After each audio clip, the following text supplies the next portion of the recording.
seeing and touching. You know, the gospel stories so often use words that evoke our senses. And our readings today use the language of the senses too, a lot. It almost makes us think that this reading is about empirical verification. In our times, you know, we're trained to use our senses, to believe what we can verify, either by our direct sensory experience or by reliable experimentation. We believe what we can prove through our own experience. It seems that during Easter time, back then, senses came into play even more. Peter and John saw the empty tomb. Mary Magdalene saw and heard the risen Lord. The other disciples saw Jesus and heard him when he spoke to them. And besides that, Jesus breathed on them. What do you think his breath might have smelled like? Maybe a sweetness of heaven? Maybe a reminiscence of the grave? Maybe bread and wine from the Last Supper that he'd eaten? Well, we don't know, but it was there. He breathed on them. And Thomas asked for one more sense to be employed. He wanted to touch the risen Jesus. He wanted to feel the marks, and he wanted to see him in person. There's nothing wrong with that. He wanted the same experience, the same evidence that the other disciples had gotten. Now, we like empirical evidence too. We want to see, to touch, smell, hear, taste. We find it hard to believe things sometimes without that hard evidence. And so I don't think we can be too hard on Thomas. But there are other things that we can gather from this passage today that I think are important. We've come to take the stories in the Bible, especially some of the gospel passages like this one we've just read, for granted. After all, we've all heard the Doubting Thomas story so many times. I have to tell you, I've preached it so many times, and I haven't been ordained that long. There are a lot of Doubting Thomas sermons in my computer. We've heard it explained over and over. But this week, the pieces I read made me think of the perspective of the disciples who wrote the passages that we know so well. We see these stories as history, events that happened in the past. But the disciples, in this case it was John who wrote the gospel, the disciples didn't think they were writing a history. They were writing stories that they felt were revolutionary, radical events. Their goal was to influence anyone and everyone who read these stories. They planned that through their stories, the world would be changed. Now take the last part of today's gospel. Now, and I'll quote it for you. Now Jesus did many other signs in the presence of his disciples, which are not written in this book. But these are written so that you may come to believe that Jesus is the Messiah, the Son of God, and that through believing you may have life in his name.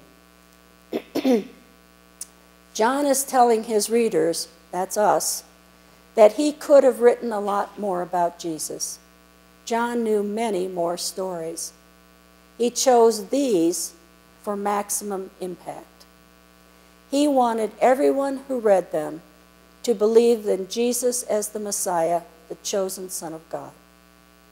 This is not an objective, neutral account of events. John is hoping to draw us into the story, because if we're drawn into the story, it becomes our story too. Think about it this way. Jesus says to Thomas, "Have you believed because you have seen me? Blessed are those who have not seen and yet have come to believe." Now it sounds as though Jesus is chastising Thomas for his unbelief. It sounds harsh. But take a different angle on it.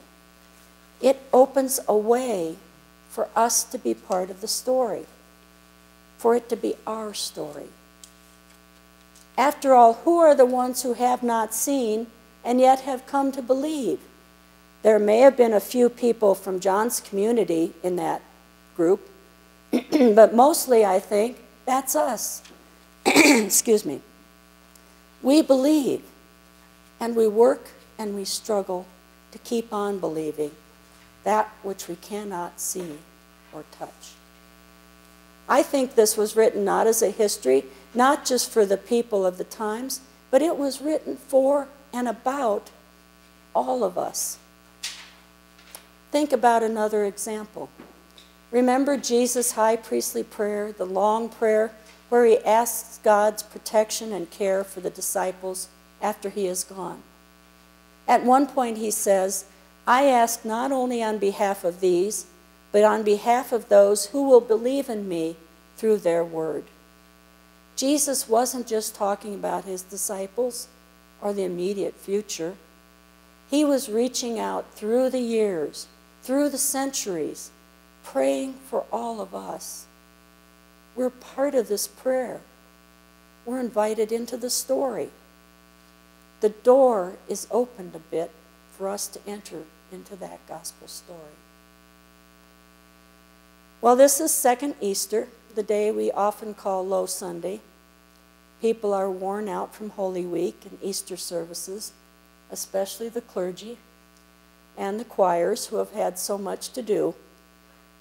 We've all celebrated that great day of the resurrection, and today comes the letdown. Easter's over. But it isn't really over. Last Sunday was Easter Sunday. We are now in the season of Easter that's known as Eastertide. I got an email this past week from one of the people at Diocesan House, and her greeting to me was, Happy Easter.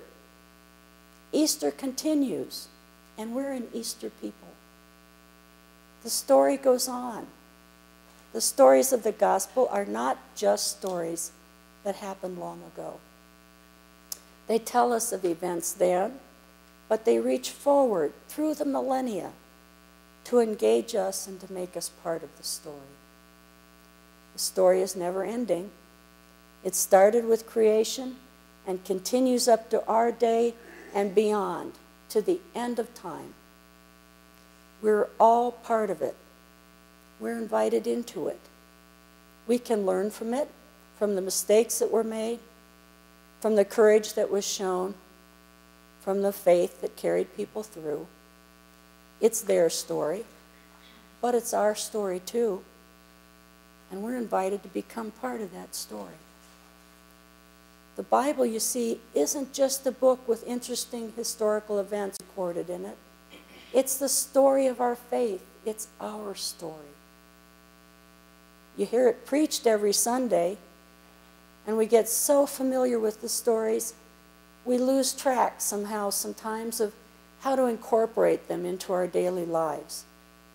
We see that with today's story. We all know Doubting Thomas. But the story is not just about what Thomas said and did so many years ago. It's an invitation to you and to me to enter the story. We're just like Thomas. We want to see it, hear it, touch it, in order to believe that something's true. Blessed are those who have not seen and yet have come to believe. That's us. And that's the invitation for us to enter that never-ending story. Easter goes on, and we're part of it. And that's exciting. We don't say Christ rose. We say Christ is risen today, every day. And when I think that I am part of that story, that you are part of that story, that fills me with joy. Alleluia, alleluia, he is risen, and the story goes on.